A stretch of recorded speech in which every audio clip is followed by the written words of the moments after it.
My films, I try to shoot as much in camera as possible. On Interstellar, my last film, for example, we didn't use any green screens. So when we were shooting inside a spaceship, we had views outside the windows. We produced all that material and we shot it and achieved the effect in camera. To tell the story in the first person. So he went off to write his short story. I went off to write the screenplay. And my solution to telling the story subjectively was to deny the audience the same information that the protagonist is denied. And my approach to doing that was to effectively tell the story backwards. That way, when we meet a character, we don't know, just like the protagonist, how he's met that person, whether he's even met that person before, or whether or not they should be trusted, that kind of.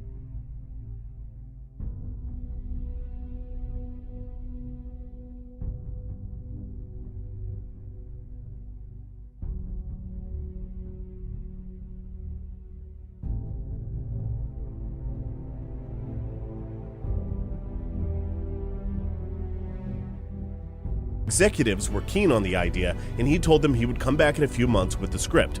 Instead, it took him 8 years. It wasn't like he wrote it 8 years ago and then it just sat in a drawer untouched. Every couple of years, at the end of every movie, he would go back to it and tweak a little bit and think a little bit more. So, okay, what do you have? You have the beginning of the film here. What's the best way to draw it? The best way to draw it is as a hairpin. Like that. That's basically the end of the movie. This stuff is the black and white stuff. This is color. And this is running backwards as a series of jumps. No, I try to be the other way around. I try to be all about story. And then as I'm writing, create visuals or situations that I actually don't know how to do. And I try to take my director's hat off when I'm writing and write things that I then come to as a director and I say, I have no idea how to do this. I have no idea what this will look like, how to visualize it. Because that's when you know you're challenging yourself, and it's through that challenge you then put together a great team of people, and through that challenge you find something that you haven't done before. You find something fresh and different, and that's really the fun part of filmmaking.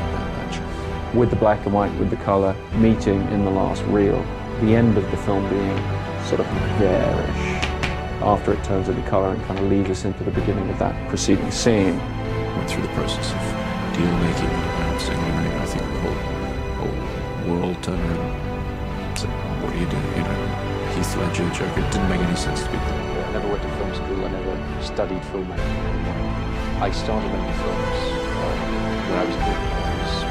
7 years old, making films using my dad's Super 8 action films, doing stop motion films, a little bit of animation, a certain amount of live action.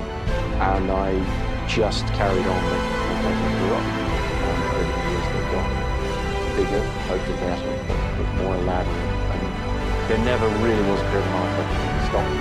So I was always moving up, eventually from Super 8 to 16mm films. And then I think what following represents is kind of the peak of what I was able to do on my own or just with friends, just using our own resources and borrowing equipment and sort of using the things around us to make a film. Well, the wonderful thing about 4K technology is it gets closer to the resolution that we shot the films on. Photochemically finished films on 35mm have at least 6K resolution, IMAX films upwards of 18K.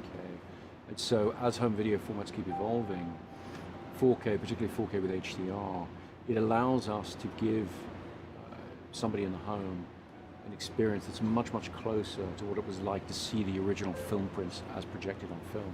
The initial impetus for the project had been to say, why not examine real possibilities?